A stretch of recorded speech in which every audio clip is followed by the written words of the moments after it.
അസാധ്യമായില്ലെൻ്റെ മുന്നിലിനി ജയം എനിക്കുണ്ട്.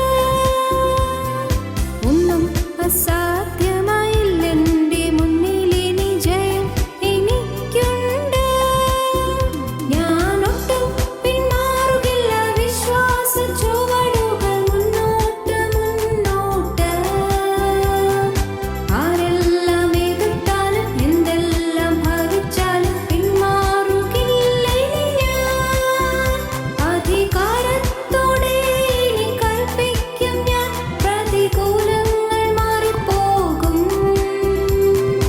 ഒന്നും അസാധ്യമായില്ലെൻ്റെ മുന്നിലിനി ജയം എനിക്കുണ്ട്.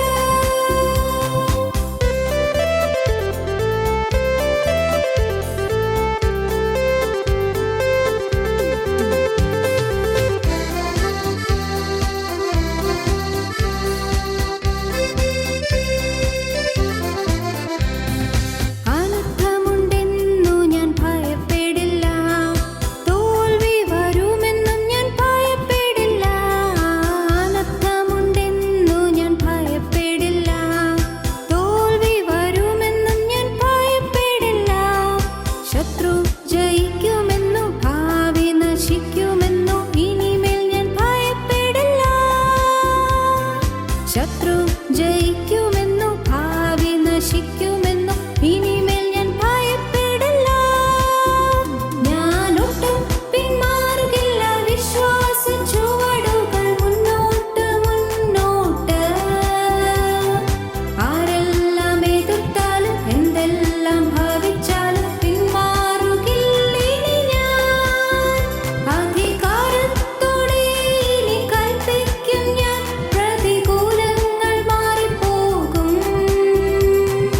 ഒന്നും അസാധ്യമായില്ലെൻ്റെ മുന്നിലിനി ജയം എനിക്കുണ്ട്. ഞങ്ങളും ക്രൂശിക്കപ്പെട്ട ക്രിസ്തുവിനെ പ്രസംഗിക്കുന്നു. ദൈവ തിരുനാമത്തിന് മഹത്വം ഉണ്ടാകട്ടെ. യാക്കോബിൻ്റെ ലേഖനം 5-ാം അധ്യായം 17-18 വാക്യങ്ങൾ നമുക്ക് വായിക്കാം. ഏലിയാവ് നമുക്ക് സമസ്വഭാവമുള്ള മനുഷ്യനായിരുന്നു. മഴ പെയ്യാതിരിക്കേണ്ടതിന് അവൻ പ്രാർത്ഥനയിൽ അപേക്ഷിച്ചു. 3 സംവത്സരവും 6 മാസവും ദേശത്ത് മഴ പെയ്തില്ല. അവൻ വീണ്ടും പ്രാർത്ഥിച്ചപ്പോൾ ആകാശത്തു നിന്ന് മഴ പെയ്തു, ഭൂമിയിൽ ധാന്യം വിളഞ്ഞു. ഏലിയാവ് നമുക്ക് സമസ്വഭാവമുള്ള മനുഷ്യനായിരുന്നു. സമസ്വഭാവമുള്ള മനുഷ്യനായിരുന്നു ഏലിയാവ്. നമ്മെപ്പോലെ തന്നെയുള്ള ഒരാൾ, നമ്മെപ്പോലെ തന്നെയുള്ള ബലഹീനതകളുള്ള ഒരാൾ, നമ്മെപ്പോലെയുള്ള പോരായ്മകളുള്ള ഒരാൾ, പ്രതിസന്ധികൾ വരുമ്പോൾ തളരുന്ന ഒരു മനുഷ്യൻ, ദുർഘടങ്ങൾ വരുമ്പോൾ വാടിപ്പോകുന്നൊരു മനുഷ്യൻ, എതിർപ്പുകൾ വരുമ്പോൾ മനസ്സ് വാടുകയും മനസ്സ് തളരുകയും ഹൃദയം മ്ലാനമാകുകയും ചെയ്യുന്നൊരു മനുഷ്യൻ. ജീവിതത്തിൽ ചിലപ്പോൾ നിരാശ വന്നിട്ടുണ്ട്, ചിലപ്പോൾ ഭാരം വന്നിട്ടുണ്ട്. എന്നാൽ കർത്താവിൻ്റെ പരിശുദ്ധാത്മാവിൻ്റെ സ്വരം ഹൃദയത്തിൽ മുഴങ്ങുമ്പോൾ കർത്താവിന് വേണ്ടി സംസാരിക്കുകയും കർത്താവിന് വേണ്ടി പ്രവർത്തിക്കുകയും ചെയ്തിട്ടുണ്ട്. ഏലിയാവ് നമുക്ക് സമസ്വഭാവമുള്ള മനുഷ്യനായിരുന്നു. നാം എല്ലാം ബലഹീന മനുഷ്യരാണ്. നമുക്ക് തീർച്ചയായും പോരായ്മകളുണ്ട്. നമുക്ക് ജീവിതത്തിൽ വേണ്ട എന്ന് വിചാരിച്ചാൽ പോലും ചിലപ്പോൾ നിരാശകൾ വരുന്നുണ്ട്. തളരരുത് എന്ന് വിചാരിച്ചാൽ പോലും തളർച്ചകൾ വരുന്നുണ്ട്. വാടിപ്പോകരുതെന്ന് വിചാരിച്ചാൽ പോലും വാടിപ്പോകുന്നുണ്ട്. പ്രതിസന്ധികൾ വരുമ്പോൾ നാം പലപ്പോഴും കുലുങ്ങുകയും ആടുകയും നാം ചഞ്ചലപ്പെട്ടു പോവുകയും ചെയ്യാറുണ്ട്. ദൈവത്തിന് സ്തോത്രം. ഏലിയാവ് നമുക്ക് സമസ്വഭാവമുള്ള മനുഷ്യനായിരുന്നു. പക്ഷേ ഏലിയാവിന് ഒരു ഗുണമുണ്ടായിരുന്നു. ദൈവ ശബ്ദത്തെ മാനിച്ചിരുന്നു, ദൈവത്തിൻ്റെ നിയോഗത്തെ ആദരിച്ചിരുന്നു, ദൈവത്തിൻ്റെ കൽപ്പനയെ ആദരിച്ചിരുന്നു, ദൈവത്തിൻ്റെ വചനത്തെ മാനിച്ചിരുന്നു. വചനത്തിന് മുന്നിൽ വിറച്ചിരുന്നു. ദൈവത്തിൻ്റെ വചനം കേൾക്കുമ്പോൾ പിന്നെ ഒന്നും ചിന്തിക്കാതെ ഒന്നും സംശയിക്കാതെ വചനം അനുസരിച്ചിരുന്നു. രാജാക്കന്മാരുടെ 1-ാമത്തെ പുസ്തകം 17-ാം അധ്യായത്തിൻ്റെ ആരംഭത്തിൽ നാം കാണുന്നത് നീ ചെന്ന് ഒളിച്ചിരിക്കുക എന്നാണ്. നീ ചെന്ന് ഒളിച്ചിരിക്കുക. എന്നാൽ 18-ാം അധ്യായം 1-ാം വാക്യത്തിൽ കാണുന്നത് നീ ചെന്ന് നിന്നെ തന്നെ കാണിക്കുക. Hide yourself. നീ നിന്നെ തന്നെ ഒളിച്ചിരിക്കുക. Hide your self. അതാണ് 17-ാം അധ്യായം 1-ാം വാക്യം. എന്നാൽ 18-ാം അധ്യായത്തിൻ്റെ ആദ്യം കാണും, ഷോ യുവർ സെൽഫ്, നീ നിന്നെ തന്നെ കാണിക്കുക. ഒരേ ദൈവം തന്നെയാണ് പറയുന്നത്. കിരീടത്തിൻ്റെ പിന്നിൽ ഒളിച്ചിരിക്കാൻ പറയുന്ന ദൈവം തന്നെയാണ് നീ ആഹാബ് രാജാവിൻ്റെ മുമ്പിൽ നിന്നെ തന്നെ കാണിക്കുക എന്ന് പറയുന്നത്. ആഹാബ് കാണാതെ വണ്ണം നീ ഒളിച്ചിരിക്കാനാണ് ദൈവം ഒരിക്കൽ പറയുന്നത്. എന്നാൽ ആഹാബിന് നിന്നെ തന്നെ കാണിക്കുക എന്നാണ് കർത്താവ് വീണ്ടും പറയുന്നത്. 17-ാം അധ്യായം 1-ാം വാക്യം നമുക്ക് വായിക്കാം. എന്നാൽ ഗിലയാദിലെ തിസ്ബിയിൽ നിന്നുള്ള തിസ്ബിനായ ഏലിയാവ് ആഹാബിനോട്, ഞാൻ സേവിച്ചു നിൽക്കുന്ന ഇസ്രായേലിൻ്റെ ദൈവമായ യഹോവയാണ്, ഞാൻ പറഞ്ഞല്ലാതെ ഈ ആണ്ടുകളിൽ മഞ്ഞും മഴയും ഉണ്ടാകയില്ല എന്ന് പറഞ്ഞു. പിന്നെ അവന് യഹോവയുടെ അരുളപ്പാടുണ്ടായെന്തെന്നാൽ, നീ ഇവിടെ നിന്ന് പുറപ്പെട്ട് കിഴക്കോട്ട് ചെന്ന് യോർദാന് കിഴക്കുള്ള കെരീത്ത് തോട്ടിനരികെ ഒളിച്ചിരിക്കുക. നീ ചെന്ന് ഒളിച്ചിരിക്കുക. Go and hide yourself. നീ ചെന്ന് ഒളിച്ചിരിക്കുക. അതാണ് ദൈവം പറയുന്നത്. അത് എവിടെയാണ് കെരീത്ത് എന്ന് പക്ഷേ ഏലിയാവിന് അറിയാമായിരിക്കാം. പക്ഷേ കർത്താവ് വ്യക്തമായി ചൂണ്ടിക്കാണിക്കുകയാണ്, നീ ഇവിടെ നിന്ന് പുറപ്പെട്ട് കിഴക്കോട്ട് ചെന്ന് യോർദാന് കിഴക്കുള്ള കെരീത്ത് തോട്ടിനരികെ ഒളിച്ചിരിക്കുക. കെരീത്ത് തോട്ടിന് കുറേ ദൈർഘ്യമുണ്ടല്ലോ, പക്ഷേ ഇന്ന ഭാഗത്താണ് നീ ഒളിച്ചിരിക്കേണ്ടത് ദൈവം കൃത്യമായിട്ട് പറഞ്ഞു കൊടുക്കുന്നു. കെരീത്ത് തോട് അത് ആ ഗലീലാ ദേശത്തു കൂടി ഒഴുകുന്ന തോടാണ്. എന്നാൽ ആ യഹൂദ്യ നാട്ടിൽ കൂടി ഒഴുകുന്ന തോട്, അതിലെവിടെയാണ് നീ ഒളിച്ചിരിക്കേണ്ടത്? നീ കെരീത്തിനരി ഒളിച്ചിരിക്കുക എന്ന് പറഞ്ഞിട്ട് കർത്താവ് പറയുന്നു, നീ ഇവിടെ നിന്ന് പുറപ്പെട്ട് കിഴക്കോട്ട് ചെന്ന് യോർദാന് കിഴക്കുള്ള കെരീത്ത് തോട്ടിനരികെ ഒളിച്ചിരിക്കുക. വളരെ വ്യക്തമായ നിയോഗമാണ് കർത്താവ് തരുന്നത്. വളരെ കൃത്യമായിട്ടാണ് കർത്താവ് സംസാരിക്കുന്നത്. ദൈവം സംസാരിക്കുമ്പോൾ വളരെ കൃത്യമായിരിക്കും. അവ്യക്തമായി ദൈവം സംസാരിക്കുകയില്ല.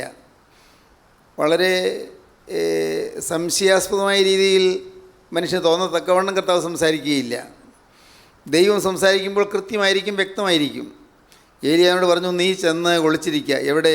നീ പുറപ്പെട്ട് കിഴക്കോട്ട് ചെന്ന് യോർദാനിന് കിഴക്കുള്ള കെരീത്ത് തോട്ടിനരികെ ഒളിച്ചിരിക്കുക. Go and hide yourself. എന്നാൽ അതേ ഏലിയാവിനോട് ദൈവം വീണ്ടും പറയുന്നു, 18-ാം അധ്യായം 1-ാം വാക്യം. ഏറിയ നാൾ കഴിഞ്ഞിട്ട് 3-ാം സംവത്സരത്തിൽ ഏലിയാവിന് യഹോവയുടെ അരുളപ്പാടുണ്ടായി, നീ ചെന്ന് ആഹാബിന് നിന്നെ തന്നെ കാണിക്കുക. Go and show your self. നീ നിന്നെ തന്നെ കാണിക്കുക. നീ അവിടെ തന്നെ ചെല്ലുക, നീ നിന്നെ തന്നെ കാണിക്കുക. ഇതാണ് ദൈവം പറയുന്നത്. ദൈവത്തിന് സ്തോത്രം. അപ്പോഴപ്പോൾ കിട്ടുന്ന അരുളപ്പാടിന് ഒത്തതുപോലെ നാം പോകേണ്ടതാണ്. ദൈവം എന്നെ ഒളിച്ചിരിക്കാനല്ലേ പറഞ്ഞത്? പിന്നെ എന്താണ് സരത്തയിലേക്ക് വിടുന്നത്? സരത്തയിൽ നിന്ന് പിന്നെ എന്നെ എവിടെ നിന്ന് പുറപ്പെട്ട് ആഹാബിനെ നിന്നെ തന്നെ കാണിക്കുക എന്ന് പറയുന്നത്? ദൈവം എന്നോട് വീണ്ടും വീണ്ടും മാറ്റി മാറ്റി പറയുന്നത് എന്താണ് എന്നൊന്നും ഏലിയാവിന് ചിന്താക്കുഴപ്പമില്ല. മാനുഷികമായി പറഞ്ഞാൽ ചിലർക്ക് ചിന്താക്കുഴപ്പം ഉണ്ടാകാറുണ്ട്. ദൈവം ഒരിക്കൽ ഒന്ന് പറഞ്ഞു, പിന്നെ വേണ്ടേ വീണ്ടും വേറെന്ന് പറയുന്നു. ഇത് ദൈവം ഇങ്ങനെ മാറ്റി മാറ്റി പറയുന്നത് എന്താണ്? ഇങ്ങനെയൊക്കെ ചിന്തിക്കുന്ന ആളുകളുണ്ട്. തിരുവചനത്തിൽ സംശയം തോന്നിയ ആളുകളുണ്ട്. തിരുവചനത്തിൽ പലപ്പോഴും സംശയം മാത്രമല്ല, അതിനെ ധിക്കരിക്കുന്ന ആളുകളുമുണ്ട്. വചനത്തെ ധിക്കരിക്കുന്നു, വചനത്തോട് മറുതലിക്കുന്നു, വചനത്തോട് മത്സരിക്കുന്നു. മനുഷ്യനറിയുന്നില്ല ഈ വചനം ആരുടേതാണെന്ന്. ആരാണ് വചനം തരുന്നതെന്ന് അറിയുന്നില്ല. വചനം ദൈവമാണ്. ആദിയിൽ വചനം ഉണ്ടായിരുന്നു, വചനം ദൈവത്തോടുകൂടി ആയിരുന്നു, വചനം ദൈവമായിരുന്നു. വചനം ജഡമെടുത്ത് കൃപയും സത്യം നിറഞ്ഞവനായി നമ്മുടെ ഇടയിൽ പാർത്തു. വചനം, ലോഗോസ് എന്ന വചനം, അത് ദൈവശക്തിയാണ്, അത് ദൈവജീവനാണ്. ദൈവത്തിൻ്റെ വചനം, ദൈവത്തിൻ്റെ ജീവൻ, ദൈവത്തിൻ്റെ അരുളപ്പാട്. ദൈവത്തിൻ്റെ അരുളപ്പാട് കിട്ടുക എന്നുള്ളത് എന്തൊരു ഭാഗ്യമാണ്. അവിടെ സംശയം കൂടാതെ അനുസരിക്കുന്നതാണ് വിജയം. നമ്മുടെ ജീവിതത്തിൽ നമുക്ക് വചനം കിട്ടാറുണ്ട്, തിരുവചനം നാം വായിക്കുന്നുണ്ട്. ഈ ബൈബിളിൽ, വേദപുസ്തകത്തിൽ നമുക്ക് കിട്ടുന്നതായ അരുളപ്പാടുകൾ എത്ര വ്യക്തമാണ്, എത്ര ശക്തമാണ്. അത് നാം സ്വീകരിക്കുമ്പോൾ കിട്ടുന്ന അനുഗ്രഹം പറഞ്ഞറിയിക്കാൻ വയ്യാത്തതാണ്, ആർക്കും നിരൂപിക്കാൻ വയ്യാത്തതാണ്. അനുഗ്രഹം ദൈവത്തിൻ്റെ അതിനനുസരിക്കുമ്പോൾ അപ്പോൾ കിട്ടുന്നതായ അനുഗ്രഹങ്ങൾ. വേദപുസ്തകം വായിച്ചാൽ ഓരോ ഭാഗത്തുമുള്ള ഓരോ ദൈവമക്കളും വചനമനുസരിക്കുമ്പോൾ കിട്ടിയ മഹാസൗഭാഗ്യങ്ങൾ അനുഭവിക്കുന്നത് നമുക്ക് കാണാൻ സാധിക്കും. അബ്രഹാം ദൈവത്തിന് വചനം അനുസരിച്ചു, വചനം സ്വീകരിച്ചു.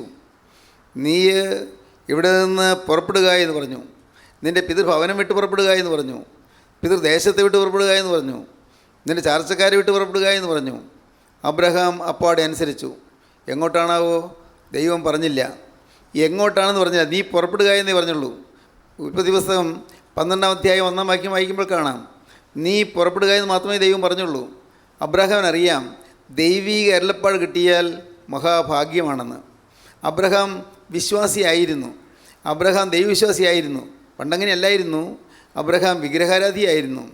വിഗ്രഹങ്ങൾ മെനഞ്ഞുണ്ടാക്കി അത് വിറ്റ് ഉപജീവനം കഴിക്കുന്ന ഒരാളായിരുന്നു. നദിക്കക്കരെ, യൂഫ്രട്ടീസ് ടൈഗ്രീസ് നദിക്കക്കരെ പാർക്കുന്ന കാലത്ത്, മെസപ്പൊട്ടോമിയയിൽ പാർക്കുന്ന കാലത്ത് അബ്രഹാം വിഗ്രഹാരാധിയായിരുന്നു. പക്ഷേ ദൈവത്തിൻ്റെ ശബ്ദം കേട്ടപ്പോൾ വിശ്വാസിയായി. ദൈവത്തിൻ്റെ ശബ്ദം കേട്ടപ്പോൾ വിശ്വാസിയായി. ദൈവത്തിൻ്റെ വചനം കേൾക്കുമ്പോൾ വിശ്വാസം വരിക, അതൊരു ഭാഗ്യമാണ്.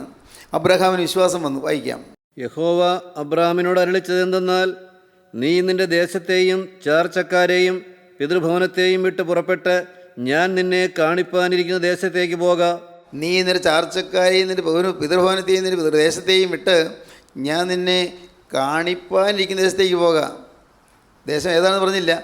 ഞാൻ കാണിക്കാൻ പോകുന്നുണ്ട്. ഒരു ദേശം ഞാൻ നിനക്ക് കാണിച്ചു തരാൻ പോകുന്നുണ്ട്. ഞാൻ നിന്നെ കാണിപ്പാനിരിക്കുന്ന ദേശത്തേക്ക് പോകാം. അബ്രഹാമിന് വേണമെങ്കിൽ സംശയം വരാം, കർത്താവേ നീ എന്നാണ് കാണിച്ചു തരുന്നത്? ഞാൻ പുറപ്പെടുന്നു, പക്ഷേ എങ്ങോട്ടാണ് പുറപ്പെടേണ്ടത്? ഈ അബ്രഹാമിന് വേണമെങ്കിൽ സംശയം വരാം, പക്ഷേ സംശയിച്ചില്ല. വചനം ലഭിച്ചു. വചനം അങ്ങനെ തന്നെ അനുസരിച്ചു. പുറപ്പെട്ടപ്പോൾ വഴി ഒന്നൊന്നായി തെളിഞ്ഞു വന്നു. തെളിഞ്ഞ് വരികയാണ്. പ്രിയപ്പെട്ടവരെ, അബ്രഹാം പുറപ്പെട്ടപ്പോൾ ദൈവം ആദ്യം തന്നെ അബ്രഹാമിന് ചില വാഗ്ദത്തങ്ങൾ നൽകുകയാണ്. 7 വാഗ്ദത്തങ്ങൾ നൽകി അബ്രഹാമിന്. 7 വാഗ്ദത്തങ്ങൾ നമുക്ക് വായിക്കാം. ആദ്യം 12-ാം അധ്യായം 1-ാം വാക്യം ഒന്നുകൂടി വായിക്കാം. യഹോവ അബ്രാമിനോട് അരുളിച്ചത് എന്തെന്നാൽ, നീ നിന്റെ ദേശത്തെയും ചാർച്ചക്കാരെയും പിതൃഭവനത്തെയും വിട്ട് ദേശത്തെയും ചാർച്ചക്കാരെയും പിതൃഭവനത്തെയും വിട്ട് പുറപ്പെട്ട് ഞാൻ നിന്നെ കാണിപ്പാനിരിക്കുന്ന ദേശത്തേക്ക് പോക. ഞാൻ നിന്നെ കാണിപ്പാനിരിക്കുന്ന ദേശത്തേക്ക് പോക. ഞാൻ നിന്നെ വലിയൊരു ജാതിയാക്കും. ഞാൻ നിന്നെ വലിയൊരു ജാതിയാക്കും. നിന്നെ അനുഗ്രഹിച്ച് നിന്റെ പേര് വലുതാക്കും. ഞാൻ നിന്നെ അനുഗ്രഹിക്കും. ഞാൻ നിന്റെ പേര് വലുതാക്കും. 3 നീ ഒരു അനുഗ്രഹമായിരിക്കും. നീ ഒരു അനുഗ്രഹമായിരിക്കും. 4 നിന്നെ അനുഗ്രഹിക്കുന്നവരെ ഞാൻ അനുഗ്രഹിക്കും. അനുഗ്രഹിക്കുന്നവരെ ഞാൻ അനുഗ്രഹിക്കും. 5 നിന്നെ ശപിക്കുന്നവരെ ഞാൻ ശപിക്കും. നിന്നെ ശപിക്കുന്നവരെ ഞാൻ ശപിക്കും. 6 നിന്നിൽ ഭൂമിയിലെ സകല വംശങ്ങളും അനുഗ്രഹിക്കപ്പെടും. നിന്നിൽ ഭൂമിയിലെ സകല വംശങ്ങളും അനുഗ്രഹിക്കപ്പെടും. വചനം അനുസരിച്ചാൽ വാഗ്ദത്തങ്ങൾ അനുഭവമാകും. ദൈവത്തിന് സ്തോത്രം. നാം ദൈവത്തെ വിശ്വസിക്കുക, ദൈവത്തെ അനുസരിക്കുക. നിത്യനായ ദൈവത്തിൻ്റെ ഒരു വചനത്തിന് മുന്നിൽ നാം വിറയ്ക്കുക. യെശയ്യാ പ്രവാചകൻ പറയും, അരിഷ്ടനും മനസ്സ് തകർന്നവനും എൻ്റെ വചനത്തിങ്കൽ വിറയ്ക്കുന്നതിനുമായ മനുഷ്യനെ ഞാൻ കടാക്ഷിക്കും. വചനത്തിൽ വിറയ്ക്കുക. വചനം ദൈവത്തിൻ്റെ വചനമാണ്. നിത്യനായ ദൈവത്തിൻ്റെ വചനം. ആരാണ് ഈ ദൈവം? നമുക്ക് ഭാഗ്യവശാൽ വചനമായ ദൈവം പ്രത്യക്ഷപ്പെടുന്നുണ്ട്. വചനമായ ദൈവം നമ്മുടെ അരികിലേക്ക് വരുന്നുണ്ട്. അത് നമുക്ക് അനുഭവമാണ്. എന്നാൽ ഈ ദൈവം ആരാണ്? ഈ നിസ്സാര മനുഷ്യനായ എൻ്റെ കാര്യം അന്വേഷിക്കുന്ന ഈ ദൈവം ആരാണ്? വെറും കീടമായ, വെറും പുഴുവായ, വെറും കൃമിയായ ഈ നിസ്സാര മനുഷ്യൻ്റെ കാര്യം അന്വേഷിക്കുന്ന ദൈവം ആരാണ്? ഈ ദൈവം ആരാണ്? സകല അണ്ടകടാഹത്തിലുള്ള സകലത്തിൻ്റെയും നിർമ്മാതാവും സകലത്തെയും നിയന്ത്രിക്കുന്നതിനുമായ ദൈവം. ദൈവത്തിന് സ്തോത്രം. ഈ ഭൂമിയിലുള്ള കോടാനകോടി മനുഷ്യർ, വിവിധ ദേശങ്ങളിലായി, വിവിധ സ്ഥലങ്ങളിലായി പാർക്കുന്ന വിവിധ മനുഷ്യർ, ഈ മനുഷ്യരിൽ എത്രയോ ചെറിയവനായ നിസ്സാരനായ എൻ്റെ കാര്യമേ ദൈവം അന്വേഷിക്കുന്നു. ഈ അഖിലാണ്ടത്തിൻ്റെ മുഴുവൻ്റെയും സൃഷ്ടാവ്, അണ്ടകടാഹത്തെ മുഴുവൻ മെനഞ്ഞവൻ, ഗോളങ്ങൾ, ഗ്രഹങ്ങൾ, ഉപഗ്രഹങ്ങൾ എല്ലാറ്റിനെയും മെനഞ്ഞവൻ, നക്ഷത്ര രാശികൾ നിർമ്മിച്ചവൻ, ഗാലക്സീസ് മെനഞ്ഞവൻ. ദൈവത്തിന് സ്തോത്രം. പ്രിയപ്പെട്ടവരെ, നമുക്ക് ചിന്തിച്ചാൽ മനസ്സിലാകാത്ത ഔന്നത്യമുള്ളവനാണ് ഈ ദൈവം. നമ്മുടെ ചിന്തയിൽ ഒതുങ്ങുന്നവനല്ല ദൈവം. നമ്മുടെ ഭാവനയിൽ ഒതുങ്ങുന്നവനല്ല ദൈവം. എന്നാൽ ദൈവം, ഈ നിത്യനായ ദൈവം, ആദിയില്ലാത്തവനായ ദൈവം, അന്തമില്ലാത്തവനായ ദൈവം, സകലത്തിൻ്റെയും സൃഷ്ടാവും നിർമ്മാതാവും സകലത്തെയും രചിച്ചവനുമായ ദൈവം, ഈ നിത്യനായ ദൈവത്തെ നാം നമ്മുടെ അരികത്ത് നമുക്ക് കിട്ടുന്നത് എന്തൊരു അത്ഭുതമാണ്. ദൈവം നമ്മുടെ കാര്യം അന്വേഷിക്കുന്നത് എന്തൊരു അത്ഭുതമാണ്. നമുക്ക് ഒരു വേദന വരുമ്പോൾ ആ കാര്യം അന്വേഷിക്കുന്നത് എന്തൊരു അത്ഭുതമാണ്. നാം ഉറക്കമില്ലാതെ, സുഖമില്ലാതെ, നമുക്ക് മയക്കം കിട്ടാതെ, ഉറങ്ങാൻ പറ്റാതെ വിഷമിച്ച് കിടക്കുമ്പോൾ നമ്മെ അരികത്ത് വന്നിരുന്ന് നമ്മെ തലോടി തരുന്ന ആ ജീവനുള്ള ദൈവം ആരാണ്? ദൈവം ആരാണ്? നമുക്ക് ഉറക്കം തരുന്ന ദൈവം ആരാണ്? നമുക്ക് വിശ്രമം തരുന്ന ദൈവം ആരാണ്? നമുക്ക് കുടുംബജീവിതം തരുന്ന ദൈവം ആരാണ്? നമുക്ക് സമാധാനം തന്ന ദൈവം ആരാണ്? കഞ്ഞി കുടിക്കാൻ വക തന്ന ദൈവം ആരാണ്? നമുക്ക് ഇന്ന് ലഭിക്കുന്ന അനുഗ്രഹങ്ങളെല്ലാം ഒന്നൊന്നായി ചിന്തിക്കുമ്പോൾ, കർത്താവേ ഞാൻ എത്ര നിസ്സാരൻ നമുക്ക് തോന്നിപ്പോകും. ദൈവമേ നീ എത്ര ഉന്നതനും തോന്നിപ്പോകും. ദാവീദ് പറഞ്ഞു, ദൈവമേ എൻ്റെ താഴ്ചയിൽ നീ എന്നെ ഓർത്തു. നമ്മുടെ താഴ്ചയിൽ നീ ഓർത്തവനെ സ്തോത്രം ചെയ്യുവീൻ, അവനത് എന്നേക്കുമുള്ളത്. ആ യഹോവ നല്ലവൻ, അവനത് എന്നേക്കുമുള്ളതെന്ന് ദാവീദ് പറഞ്ഞു. ദൈവത്തിന് സ്തോത്രം. ദൈവം അത്യുന്നതനും ദാവീദ് പറഞ്ഞു. ഉന്നതനായ ദൈവം, സകലത്തെയും സൃഷ്ടിച്ച ദൈവം. 8-ാം സങ്കീർത്തനം വായിക്കാം. 8-ാമത്തെ സങ്കീർത്തനത്തിൽ ദാവീദ് അത്ഭുതത്തോടെ പറയുന്നുണ്ട് ചില കാര്യങ്ങൾ. ഞങ്ങളുടെ കർത്താവായ യഹോവേ, നിന്റെ നാമം ഭൂമിയിലൊക്കെയും എത്ര ശ്രേഷ്ഠമായിരിക്കുന്നു. നീ ആകാശത്തിൽ നിന്റെ തേജസ് വച്ചിരിക്കുന്നു. നിന്റെ വൈരികൾ നിമിത്തം ശത്രുവിനെയും പകയിനെയും മിണ്ടാതാക്കുവാൻ തന്നെ നീ ശിശുക്കളുടെയും മുല കുടിക്കുന്നവരുടെയും വായിൽ നിന്ന് ബലം നിയമിച്ചിരിക്കുന്നു. നിന്റെ വിരലുകളുടെ പണിയായ ആകാശത്തെയും നീ ഉണ്ടാക്കിയ ചന്ദ്രനെയും നക്ഷത്രങ്ങളെയും നോക്കുമ്പോൾ മർത്യനെ നീ ഓർക്കേണ്ടതിന് അവൻ എന്ത്? മനുഷ്യപുത്രനെ സന്ദർശിക്കേണ്ടതിന് അവൻ എന്തുമാത്രം? നീ അവനെ ദൈവത്തേക്കാൾ അല്പം മാത്രം താഴ്ത്തി. നിസ്സാരനായ മനുഷ്യനെ ദൈവത്തേക്കാൾ അല്പം മാത്രം നീ താഴ്ത്തി. തേജസ്സും ബഹുമാനവും അവനെ അണിയിച്ചിരിക്കുന്നു. ഈ നിസ്സാരനായ മനുഷ്യനെ തേജസ് അണിയിച്ചിരിക്കുന്നു, മഹത്വം അണിയിച്ചിരിക്കുന്നു. ദൈവത്തിന് സ്തോത്രം. 1969 നീൽ ആംസ്ട്രോങ് ചന്ദ്രനിലെത്തിയത്. ചന്ദ്രനിലേക്ക് യാത്ര ചെയ്തു. ആംസ്ട്രോങ് ചന്ദ്രനിലിറങ്ങി ആദ്യം പറഞ്ഞ വാക്ക് പ്രൈസ് ദ ലോർഡ് എന്നാണ്. പ്രൈസ് ദ ലോർഡ്, ദൈവത്തിന് മഹത്വമെന്ന്, ദൈവത്തിന് സ്തുതി എന്ന്, ദൈവത്തിന് സ്തോത്രമെന്ന്. ദൈവത്തിന് സ്തോത്രം. 2 വർഷം കഴിഞ്ഞ് 1971 ഇർവിൻ എന്ന ശാസ്ത്രജ്ഞൻ അദ്ദേഹം ആകാശത്തേക്ക് പറന്നു, ബഹിരാകാശത്തിലേക്ക് പറന്നു, ചന്ദ്രനിലെത്തി. അദ്ദേഹം ബഹിരാകാശത്തിലെ ആ ചാന്ദ്രവാഹനത്തിൽ നിന്ന് ചന്ദ്രനിലേക്ക് കാൽകുത്തിയപ്പോൾ ആദ്യം ചെയ്തത് വേദപുസ്തകം വിടർത്തുകയായിരുന്നു. അദ്ദേഹം വേദപുസ്തകം കൊണ്ടുപോയിരുന്നു. വേദപുസ്തകം വിടർത്തിയിട്ട് ഈ 8-ാം സങ്കീർത്തനം വായിച്ചു. നിന്റെ വിരലുകളുടെ പണിയായ ആകാശത്തെയും നീ ഉണ്ടാക്കിയ ചന്ദ്രനെയും നക്ഷത്രങ്ങളെയും നോക്കുമ്പോൾ മർത്യനെ നീ ഓർക്കേണ്ടതിന് അവൻ എന്ത്? മർത്യനെ നീ ഓർക്കേണ്ടതിന് അവൻ എന്ത്? മനുഷ്യപുത്രനെ സന്ദർശിക്കേണ്ടതിന് അവൻ എന്തുമാത്രം? ദൈവത്തിന് സ്തോത്രം. എത്രയോ അത്ഭുതമാണ് കർത്താവേ. നീ ഉണ്ടാക്കിയ ഈ അണ്ടകടാഹത്തിലെ അനേകം സൃഷ്ടിപ്പുകൾ, അനേകം വസ്തുക്കൾ, ഗ്രഹങ്ങളും ഉപഗ്രഹങ്ങളും നക്ഷത്ര രാശികളെല്ലാം, ഇതെല്ലാം ഓർക്കുമ്പോൾ മനുഷ്യനെ നീ ഓർക്കേണ്ടതിന് അവൻ എന്ത്? എല്ലാറ്റിനെയും നീ നിയന്ത്രിച്ചു കൊണ്ടിരിക്കുന്നു.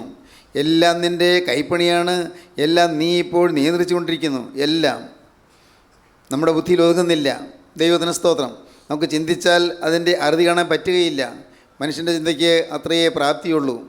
എന്നാൽ പ്രിയപ്പെട്ടവരെ, ഈ നിത്യനായ ദൈവം, മഹാപരിശുദ്ധനായ ദൈവം നമ്മോട് വ്യക്തിപരമായി അരുളി ചെയ്യുന്നു. നമുക്ക് വ്യക്തിപരമായ വാഗ്ദത്തങ്ങൾ നൽകുന്നു. എന്തൊക്കെയാണ് അബ്രഹാമിന് കൊടുത്ത വാഗ്ദത്തങ്ങൾ? ഒന്നുകൂടി കേൾക്കാം. ഞാൻ നിന്നെ വലിയൊരു ജാതിയാക്കും. നിന്നെ അനുഗ്രഹിച്ച് നിന്റെ പേര് വലുതാക്കും. നീ എൻ്റെ വചനം കേട്ടല്ലോ, എൻ്റെ വചനം നീ അനുസരിച്ചല്ലോ. മോനെ, ഞാൻ നിന്നെ അനുഗ്രഹിക്കും, നിന്റെ പേര് ഞാൻ വലുതാക്കും. നീ ഒരു അനുഗ്രഹമായിരിക്കും. നിന്നെ അനുഗ്രഹിക്കുന്നവരെ ഞാൻ അനുഗ്രഹിക്കും. നിന്നെ ശപിക്കുന്നവരെ ഞാൻ ശപിക്കും. നിന്നിൽ ഭൂമിയിലെ സകല വംശങ്ങളും അനുഗ്രഹിക്കപ്പെടും. എന്തൊരത്ഭുതം! സകല വംശങ്ങളും അബ്രഹാമിൽ കൂടി അനുഗ്രഹം പ്രാപിക്കുമെന്നാണ് പറയുന്നത്. സഹോദരങ്ങളെ, ഇന്ന് നാം ഈ ചെറിയ വാക്കുകൾ കേൾക്കുമ്പോൾ, ഇന്ന് ഈ വചന ശുശ്രൂഷയിൽ നിങ്ങൾ പങ്കെടുക്കുമ്പോൾ, നിങ്ങൾ കർത്താവിനോട് പറയണം, കർത്താവേ, നീ എനിക്ക് എത്രയോ വാഗ്ദത്തങ്ങൾ തന്നിട്ടുണ്ട്. ഇല്ലേ? നിങ്ങൾക്ക് വാഗ്ദത്തങ്ങൾ ലഭിച്ചില്ലേ? മോനെ, നിന്നെ അഴിച്ചുവിടുന്നതിന് എനിക്ക് ആവശ്യമുണ്ടെന്ന് കർത്താവ് പറഞ്ഞ് നിങ്ങൾക്ക് ഓർമ്മയില്ലേ? നിന്നെ അഴിച്ചുവിടുന്ന എന്തിനെന്ന് ആരെങ്കിലും ചോദിച്ചാൽ ഞങ്ങളുടെ കർത്താവിന് ഇതിനെക്കൊണ്ട് ആവശ്യമുണ്ട് എന്ന് പറയുവീനെന്ന് വചനത്തിൽ നമുക്ക് ലഭിച്ചില്ലേ? വ്യക്തിപരമായ അരുളപ്പാട് കിട്ടിയവരില്ലേ? ദൈവത്തിന് സ്തോത്രം. ഞാൻ നിന്നിൽ വാഹനമേറട്ടെ എന്ന് കർത്താവ് പറഞ്ഞ വാക്കുകൾ നിങ്ങൾക്ക് ഓർമ്മയില്ലേ? നിങ്ങൾ ചിലരോട് കർത്താവ് പറഞ്ഞു, മോനെ, നിന്നിൽ നിന്നുകൊണ്ട് ഞാൻ ചില ദേവാലയങ്ങൾ ശുദ്ധീകരിക്കട്ടെ എന്ന് പറഞ്ഞത് ഓർമ്മയില്ലേ? കള്ളന്മാരുടെ ഊഹയായിപ്പോയ ചില ദേവാലയങ്ങൾ ഞാൻ ശുദ്ധീകരിക്കട്ടെ എന്ന് കർത്താവ് പറഞ്ഞത് നിങ്ങൾക്ക് ഓർമ്മയില്ലേ? ദൈവത്തിന് സ്തോത്രം. ഞാൻ നിന്നിൽ നിന്നുകൊണ്ട് ഞാനൊരു തലമുറയെ അനുഗ്രഹിക്കട്ടെ എന്ന് കർത്താവ് പറഞ്ഞത് നിങ്ങൾക്ക് ഓർമ്മയില്ലേ? ഞാൻ നിന്നിൽ ഊന്നി നിന്നുകൊണ്ട് ഞാൻ ദേശങ്ങൾ സഞ്ചരിച്ച് എൻ്റെ വചനം അറിയിക്കട്ടെ എന്ന് കർത്താവ് പറഞ്ഞത് ഓർമ്മയില്ലേ? വ്യക്തിപരമായ അനുഗ്രഹത്തിൻ്റെ വചനങ്ങൾ. ലോഗോസ് റീമയായി മാറി. ലോഗോസ് ദൈവത്തിൻ്റെ വചനം, പൊതുവായ വചനം എന്ന റീമ വ്യക്തിപരമായി പ്രത്യേകമായി കൃത്യമായി തരുന്നതായി വചനം. ഒരാൾക്ക് ഒരു സമയത്ത് പ്രത്യേകമായി തരുന്ന വചനം, അതാണ് റീമ. ലോഗോസ് അത് എല്ലാവർക്കുമുള്ള വചനമാണ്. എന്നാൽ റീമ ഒരാൾക്ക് വ്യക്തിപരമായി കൃത്യമായി കൊടുക്കുന്ന വചനം. ലോഗോസ് റീമയായി. ദൈവത്തിന് സ്തോത്രം. ദൈവം നിങ്ങൾക്ക് വ്യക്തിപരമായി വചനം തന്നു. വ്യക്തിപരമായി ദൈവം നിങ്ങളോട് സംസാരിച്ചു. അനുഭവമില്ലേ? നമുക്കറിയാം, നാം കേട്ടിട്ടില്ലേ, ഓർമ്മയില്ലേ? അവൻ നമ്മോട് സംസാരിച്ചുകൊണ്ടിരുന്നപ്പോൾ നമ്മുടെ ഹൃദയം കത്തിക്കൊണ്ടിരുന്നില്ലയോ? എന്താണത്? അവൻ നമ്മോട് സംസാരിച്ചുകൊണ്ടിരുന്നപ്പോൾ നമ്മുടെ ഹൃദയം കത്തിക്കൊണ്ടിരുന്നില്ലയോ? പ്രിയപ്പെട്ടവരെ, നിങ്ങൾക്ക് അനുഭവമില്ലേ? വചനം കേൾക്കുമ്പോൾ ഉള്ളിൽ കത്തുന്ന അനുഭവം. വചനം കേൾക്കുമ്പോൾ ഉള്ളിൽ ഏതോ ഒരു വലിയ ആനന്ദാനുഭൂതി ഇങ്ങനെ ജ്വലിക്കുന്ന അനുഭവം. ഹൃദയത്തിൽ സമാധാനം നിറയുന്ന അനുഭവം. ആകുലങ്ങളുള്ള ജീവിതമാണ്, ഭാരങ്ങളുള്ള ജീവിതമാണ്, ദുരിതമുള്ള ജീവിതമാണ്. എന്നാൽ വചനം കേൾക്കുമ്പോൾ ഉള്ളു കത്തുന്നു. ഈ ലോക ജീവിതത്തിൽ പ്രതിസന്ധികളുണ്ട്, പ്രശ്നങ്ങളുണ്ട്, രോഗങ്ങളുണ്ട്, വലിയ വലിയ വേദനാ വിഷയങ്ങളുണ്ട്, തീർത്താൽ തീരാത്ത സങ്കടങ്ങളുണ്ട്. എന്നാൽ അതിൻ്റെ എല്ലാ മധ്യത്തിൽ ദൈവത്തിന് വചനം കേൾക്കുമ്പോൾ ഉള്ളിൽ കുളിര് കോരിയിടുന്ന അനുഭവം, ഉള്ളിൽ കുളിർമ തരുന്ന അനുഭവം, ഉള്ളിൽ തീ കത്തുന്ന അനുഭവം, ഉള്ളിൽ കത്തി ജ്വലിക്കുന്ന അനുഭവം. ഇല്ലേ? നിങ്ങൾ കിട്ടിയിട്ടില്ലേ? ഇത് കിട്ടിയിട്ടുള്ള അനേകം പേര് ഈ വാക്കുകളെ കേൾക്കുന്നുണ്ടല്ലോ. പ്രിയപ്പെട്ടവരെ, നിങ്ങൾ ചിന്തിക്കൂ, നിങ്ങൾ കേൾക്കൂ. നിങ്ങളുടെ ജീവിതത്തിൽ നിങ്ങൾ ഓരോരുത്തരും ഈ വചനത്തിന് വേണ്ടി ദാഹിക്കണം. കർത്താവേ, നീ എന്നോട് വ്യക്തിപരമായി സംസാരിക്കണമേ. നിങ്ങളതിനു വേണ്ടി ചെയ്യേണ്ടതെന്നാണെന്ന് അറിയാമോ? നിങ്ങൾ ഏതെങ്കിലും ഒരു സമയം കണ്ടെത്തി പ്രാർത്ഥനയോടും ഉപവാസത്തോടും കൂടി നിങ്ങൾ മാറിയിരിക്കണം. ഉപവാസത്തോടെ മാറിയിരിക്കണം. ഒരു സമയം നിങ്ങൾ കണ്ടെത്തണം. മറ്റാരെയും നോക്കണ്ട, ആരും നിങ്ങളുടെ കൂടെ വേണ്ടതാനും. നിങ്ങൾ ഒറ്റയ്ക്ക് നിങ്ങൾ മാറിയിരുന്ന് നിങ്ങൾ നിങ്ങളുടെ പാപങ്ങൾ ഏറ്റുപറയണം.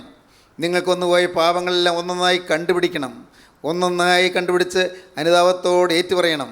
കർത്താവേ, തെറ്റുപറ്റിപ്പോയല്ലോ, ഞാൻ സുബോധമില്ലാത്തതിനെ പോലെ പെരുമാറിപ്പോയല്ലോ, ഞാൻ ബുദ്ധിയില്ലാത്തവളെ പോലെ ഞാൻ ഇടപെട്ട് പോയല്ലോ, എൻ്റെ കർത്താവേ, ഞാൻ വിവേകമില്ലാത്തവളെ പോലെ ഞാൻ സംസാരിച്ചു പോയല്ലോ, കർത്താവേ, ഞാനൊരു യാതൊരു കാര്യജ്ഞാനവും ഇല്ലാത്തതിനെ പോലെ ഞാൻ പെരുമാറിപ്പോയല്ലോ, കർത്താവേ, എൻ്റെ വാക്കുകൾ, എൻ്റെ പെരുമാറ്റങ്ങൾ പലതിലും തെറ്റുകൾ വന്നുപോയല്ലോ, എൻ്റെ കർത്താവേ, ഇന്ന് ലജ്ജയോടെ ഞാൻ ഓർക്കുന്നു. എൻ്റെ പ്രവൃത്തികൾ എത്ര ഭയാനകമായിരുന്നു, എത്രയോ മ്ലേച്ഛമായിരുന്നു. എൻ്റെ വാക്കുകൾ എത്ര ഹീനമായിരുന്നു, എത്ര മ്ലേച്ഛമായിരുന്നു. കർത്താവേ, എൻ്റെ ചിന്തകൾ, അയ്യോ, പുറത്തു പറയാൻ കൊള്ളാത്തതായ ചിന്തകളിൽ എൻ്റെ ഉള്ളിലുണ്ടായിരുന്നത്. ഞാൻ പാപിയായ ഒരു മനുഷ്യൻ. കർത്താവേ, എൻ്റെ ജീവിതത്തിൽ നിന്ന് തിരിഞ്ഞു നോക്കുമ്പോൾ ഓർമ്മ വെച്ച കാലം മുതലേ പാപമേ ഉള്ളൂ. അനേകം പാപങ്ങൾ. എത്ര വൈരാഗ്യമുള്ള ഹൃദയമായിരുന്നു എൻ്റേത്, എത്ര പകയും വിദ്വേഷമുള്ള മനസ്സായിരുന്നു എൻ്റേത്. എത്രയോ വഴക്കും പിണക്കവും എൻ്റെ ജീവിതത്തിൽ വന്നുപോയിട്ടുണ്ട്. എൻ്റെ ഹൃദയത്തിൽ ഈർഷ്യയും പരിശുദ്ധയും കലുഷതയും വന്നുപോയിട്ടുണ്ട്. ദൈവമേ, എൻ്റെ കർത്താവേ, എൻ്റെ ജീവിതത്തിൽ പലപ്പോഴും നിരാശ വന്ന് ബാധിച്ചിട്ടുണ്ട്. എന്തിന് ഞാൻ ജീവിക്കണമെന്ന് തോന്നിയ അവസരങ്ങളുണ്ടായിട്ടുണ്ട്. മരിച്ചാൽ മതി എന്നോർത്ത അവസരങ്ങളുണ്ടായിട്ടുണ്ട്. ഞാൻ ദൈവത്തെ മറന്ന് ജീവിച്ച അനുഭവങ്ങൾ. എൻ്റെ കർത്താവേ, ഒരു ദൈവമെല്ലാം കാണുന്നു ഓർക്കാതെ ഞാൻ ജീവിച്ചു പോയ കാലങ്ങൾ. നാഥ, ഞാനിപ്പോൾ തിരുവൻപാകെ ഒറ്റയ്ക്ക് ഇരുന്നുകൊണ്ട് ഞാനോട് പറയുകയാണ്, നീ എൻ്റെ പ്രാർത്ഥന കേൾക്കുന്നു വിശ്വസിച്ചുകൊണ്ട് ഞാൻ പറയുകയാണ്, കർത്താവേ, എൻ്റെ പാപം നീ ക്ഷമിച്ചു തരണമേ. എൻ്റെ എണ്ണിയാൽ തീരാത്ത പാപങ്ങളെല്ലാം നാഥ നീ എനിക്ക് ക്ഷമിച്ചു തരണമേ. കർത്താവേ, എനിക്ക് മറ്റൊന്നിനും കഴിവില്ലല്ലോ. കർത്താവേ, എൻ്റെ പാപങ്ങൾ മാറ്റുവാൻ എനിക്ക് പ്രാപ്തിയില്ലല്ലോ. എല്ലാം നീ എനിക്ക് ക്ഷമിച്ചു തന്ന് എൻ്റെ മേലുള്ള പാപങ്ങളും എൻ്റെ മേലുള്ള ശാപങ്ങളും എല്ലാം മാറ്റി എന്നെ തിരുരക്തത്താൽ കഴുകി വെടിപ്പാക്കണമേ. എന്നെ നിൻ്റെ മകനാക്കി തീർക്കണമേ. എന്നെ നിൻ്റെ മകളാക്കി തീർക്കണമേ. നാഥ, ഈ നിമിഷം മുതൽ ഞാൻ യേശുവിനെ മാനിച്ചും യേശുവിനെ സ്നേഹിച്ചും യേശുക്രിസ്തു ക്രൂശിൽ ചൊരിഞ്ഞ തിരുരക്തത്തെ ആദരിച്ചും ഞാൻ പുതിയ മനുഷ്യനായി ജീവിക്കുമെന്ന് ഞാൻ നിന്നോട് വാക്ക് പറയുന്നു. ദൈവത്തിന് സ്തോത്രം. യേശുക്രിസ്തുവിൻ്റെ രക്തത്തെ ഞാൻ ആദരിച്ചും യേശുക്രിസ്തുവിൻ്റെ രക്തത്താലുള്ള ശുദ്ധീകരണത്തെ ഞാൻ വിശ്വസിച്ചും കർത്താവേ, തിരുവചനം അനുസരിച്ച് പോകുമെന്ന് ഞാൻ തീരുമാനിച്ചും ഞാനിപ്പോൾ നിന്നോട് വാക്ക് പറയുകയാണ്. ഇതാ, ഞാൻ എന്നെ തന്നെ നിൻ്റെ പാദപീഠത്തിലേക്ക് സമർപ്പിക്കുന്നു. പ്രിയപ്പെട്ടവരെ, നിങ്ങളിങ്ങനെ സമർപ്പിച്ച് നിങ്ങൾ തന്നെ സമർപ്പിച്ച് പ്രാർത്ഥിച്ച് കഴിയുമ്പോൾ ഒരു അദൃശ്യ ശക്തി വന്ന് നിങ്ങളെ തലോട് നിങ്ങൾക്ക് അനുഭവിക്കാൻ സാധിക്കും. യേശുക്രിസ്തുവിൻ്റെ തൃക്കര് നിങ്ങളെ തൊടുന്ന് നിങ്ങൾക്ക് അനുഭവിക്കാൻ സാധിക്കും. യേശുക്രിസ്തുവിൻ്റെ തൃക്കര് നിങ്ങളുടെ തലയിലേക്ക് നിങ്ങൾക്ക് അനുഭവിക്കാൻ സാധിക്കും. ദൈവത്തിന് സ്തോത്രം. അതൊരു അനുഭവമാണ്, അത് അറിവല്ല, അത് ഒരു ഊഹമല്ല, അത് ഒരു ചിന്തയല്ല, ഒരു അനുമാനമല്ല. പ്രിയപ്പെട്ടവരെ, അതൊരു നിരൂപണമല്ല, അതൊരു മനോരാജ്യവുമല്ല. അത് ദൈവത്തിൻ്റെ അത്ഭുത കൃപമനുഷ്യനെ തൊടുന്ന അനുഭവമാണ്. ആ അനുഭവം നിങ്ങൾക്ക് ലഭിക്കും, ആർക്കും ലഭിക്കും. അതിന് വേറെ യോഗ്യത ഒന്നും വേണ്ട. നിങ്ങൾക്കിങ്ങനെ ദൈവസന്നിധിയിൽ ചെന്നിരുന്ന് നിങ്ങൾക്ക് പറയാം, പ്രാർത്ഥിക്കാം. അങ്ങനെ പ്രാർത്ഥിക്കുമ്പോൾ എന്തോ ഒരു അത്ഭുത കൃപ നിങ്ങളുടെ മേൽ പകരും. നിങ്ങളുടെ ഉള്ളിൽ കൂടി ജ്വലിക്കുന്ന തേജസ് കടന്നു പോകും. നിങ്ങളുടെ ഹൃദയത്തിലേക്ക് കത്തുന്ന തീ എഴുന്നള്ളി വരും. ഉള്ളിൽ കത്താൻ തുടങ്ങും. ദൈവത്തിന് സ്തോത്രം. നിങ്ങളുടെ ശരീരമാസകലം കോരിത്തരിക്കുന്ന അനുഭവം നിങ്ങൾക്കുണ്ടാകും. ക്രിസ്തു നിങ്ങളെ തൊടുന്ന് നിങ്ങൾക്ക് അനുഭവിക്കാൻ സാധിക്കും. ക്രിസ്തുവിന് തൃക്കങ്ങളുടെ വയ്ക്കുന്ന നിങ്ങൾക്ക് അനുഭവിക്കാൻ സാധിക്കും. ഇനിമേൽ പാവം ചെയ്യുകയില്ല എന്നുള്ള നിങ്ങളുടെ തീരുമാനം കർത്താവ് മുദ്രവയ്ക്കുന്ന നിങ്ങൾക്ക് അനുഭവിക്കാൻ സാധിക്കും. ആ തീരുമാനം കർത്താവ് സ്വീകരിക്കുന്ന നിങ്ങൾക്ക് അനുഭവിക്കാൻ സാധിക്കും. ദൈവത്തിന് സ്തോത്രം. പ്രിയപ്പെട്ടവരെ, അങ്ങനെ നിങ്ങൾ നിരന്തരം പ്രാർത്ഥനയിൽ ക്രിസ്തുവിൻ്റെ പാദപീഠം തേടുമ്പോൾ അപ്പോഴാണ് പാപക്ഷമ ഒഴുകി വരുന്നത്. പാവമോചനം നിങ്ങൾ ലഭിക്കും. പാവമോചനം ലഭിക്കുന്ന കൂടെ അപ്പോൾ തന്നെ നിങ്ങൾക്ക് ശാപമോക്ഷം ലഭിക്കും. ശാപങ്ങളെല്ലാം മാറും. തലമുറകളിലേക്ക് പകർന്നു പോകാവുന്ന ശാപങ്ങളുണ്ട്, അതെല്ലാം കത്തിപ്പോകും. എല്ലാ ശാപങ്ങളും തലമുറകളിലേക്ക് പകരാനുള്ളതാണ്. എന്നാൽ അതെല്ലാം അവിടെ വെച്ച് കത്തിപ്പോയിക്കൊള്ളും. ഇനി അടുത്ത തലമുറയിലേക്ക് പകരുകയില്ല. മക്കളും മക്കളുടെ മക്കളും നിങ്ങളുടെ മേലുള്ള ശാപത്തിൻ്റെ ശിക്ഷ അനുഭവിക്കേണ്ടി വരികയില്ല. എന്തൊരു ഭാഗ്യമാണിത്! ദൈവത്തിൻ്റെ വചനത്തിൻ്റെ ശക്തി. വചനം അനുസരിക്കണം, വചനം അനുഭവിക്കണം, വചനം അനുഭവിക്കണം, വചനം അനുസരിക്കണം. വചനത്തിൽ നിങ്ങൾ ആനന്ദിക്കണം, വചനത്തിൽ നിങ്ങൾ ആസ്വദിക്കണം. വചനം നിങ്ങൾക്ക് അഭിമാന വിഷയമായി തീരണം. വചനം നിങ്ങളുടെ പ്രമോദ വിഷയമായി തീരണം. വചനം നിങ്ങളുടെ ഹൃദയത്തിൻ്റെ ആനന്ദമായി മാറണം. വചനത്തോടുള്ളതായ ഒരു വലിയ ആഭിമുഖ്യം നിങ്ങളുടെ ഹൃദയത്തിൽ വരണം. വചനത്തോടുള്ളതായ വലിയൊരു ദാഹം നിങ്ങളുടെ ഹൃദയത്തിൽ വരണം. ആർത്തി കൊണ്ട് വചനം വായിക്കുകയും വചനം കേൾക്കുകയും ചെയ്യണം. ദൈവത്തിന് സ്തോത്രം. വചനം കേൾക്കാൻ നിങ്ങൾ ഓടണം. ദൈവത്തിന് സ്തോത്രം. വചനം കേൾക്കാൻ നിങ്ങൾ തനിയെ ഇരിക്കണം. ദൈവത്തിന് സ്തോത്രം. വാഗ്ദത്തങ്ങൾ തുരുവരാ ലഭിക്കും. സ്തോത്രം. എൻ്റെ സഹോദരങ്ങളെ, ഈ മഹാഭാഗ്യം നിങ്ങൾക്ക് വേണ്ടേ? ദൈവത്തിന് സ്തോത്രം. ഈ അനുഗ്രഹം നിങ്ങൾക്ക് വേണ്ടേ? ഈ ഭാഗ്യം നിങ്ങൾക്ക് വേണ്ടേ? ഇന്ന് നിങ്ങൾക്ക് തരാമെന്ന് കർത്താവ് പറയുന്നു. നിങ്ങൾക്ക് തീരുമാനമെടുക്കാൻ പറ്റുമോ? കർത്താവേ, ഞാൻ എൻ്റെ കർത്താവിൻ്റെ പാദപീഠത്തിലിരുന്ന് ചേർന്നിരുന്ന് ഞാൻ നിൻ്റെ വചനം ശ്രദ്ധിച്ചു കൊള്ളാം. വചനത്തെ ഞാൻ മാനിച്ചു കൊള്ളാം. ഈ എഴുതപ്പെട്ട വചനം അക്ഷരം പ്രതി ഞാൻ അനുസരിച്ചു കൊള്ളാം. കർത്താവേ, ഇനി ഞാൻ സംശയിക്കുകയില്ല, ഇനി ഞാൻ അവിശ്വസിക്കുകയില്ല. വചനം ഞാൻ അനുസരിച്ച്, എൻ്റെ കർത്താവിൻ്റെ വചനം അനുസരിച്ച്, കർത്താവിൻ്റെ ശബ്ദത്തിന് കാതോർത്ത് ഞാൻ പുതിയ മനുഷ്യനായി ജീവിക്കും. നിങ്ങൾക്ക് തീരുമാനിക്കാം. ദൈവത്തിന് സ്തോത്രം. കാരുണ്യവാനായ ഞങ്ങളുടെ സ്വർഗീയ പിതാവേ, മഹത്വപൂർണ്ണമായ സമയത്തിനായി ഞങ്ങൾ നിന്നെ സ്തുതിക്കുന്നു. ഞങ്ങൾ നിന്നെ സ്തോത്രം ചെയ്യുന്നു. അത് അവിടെ നിങ്ങളുടെ കൂടെ തന്നെ ഉള്ളതിനായി നന്ദിയോടെ സ്തോത്രം. അടിയങ്ങളുടെ ഇടയിലൂടെ അവിടെ നടക്കുന്നതിനായി നന്ദിയോടെ സ്തോത്രം. ആവശ്യക്കാരെ അവിടെ തൊടുന്നതിനായി നന്ദിയോടെ സ്തോത്രം. അപ്പോൾ ഈ കരമുയർത്തിയ മക്കളെ അവിടെ തൊടണമേ, അനുഗ്രഹിക്കണമേ. എല്ലാവരെയും നിത്യജീവന് വേണ്ടി കാത്തു സൂക്ഷിക്കണമേ. തിരുനാമം മഹത്വപ്പെടുത്തണമേ. യേശുവിൻ നാമത്തിൽ തന്നെ ആമീൻ. ജീവിത പ്രതിസന്ധികളുടെ നീർച്ചുഴിയിൽപ്പെട്ട് നട്ടം തിരിയുന്നവനാണോ നീ? പാപഭാരത്താൽ നിന്റെ മനസ്സ് തളർന്നിരിക്കുകയാണോ? വരൂ, യേശുക്രിസ്തുവിൻ്റെ തിരുവചനത്തിലേക്ക്. ക്രൂശിക്കപ്പെട്ട ക്രിസ്തുവിനെ മാത്രം പ്രസംഗിക്കുന്ന ക്രിസ്ത്യൻ റിവൈവൽ ഫെലോഷിപ്പിൻ്റെ രാജ്യാന്തര സുവിശേഷ മഹായോഗം ഡിസംബർ 27 മുതൽ 31 വരെ കോലഞ്ചേരി ഞാറ്റുംകാലായിൽ ഹിൽ ടോപ്പിൽ വച്ച് നടത്തപ്പെടുമ്പോൾ ഹൃദയ സമാധാനം നൽകുന്ന ക്രിസ്തുവിൻ്റെ അദൃശ്യകരങ്ങൾ നിന്നെ സ്പർശിക്കട്ടെ. വീണുപോയാൽ നിങ്ങൾ എഴുന്നേൽപ്പിക്കുന്ന കരം. വീണുപോയോ? പേടിക്കണ്ട, അടുത്ത് താങ്ങാൻ യേശുവുണ്ട്. ക്രിസ്ത്യൻ റിവൈവൽ ഫെലോഷിപ്പിലെ കർത്തൃ ശുശ്രൂഷകർ വിവിധ ശുശ്രൂഷകൾക്ക് നേതൃത്വം നൽകുന്നു.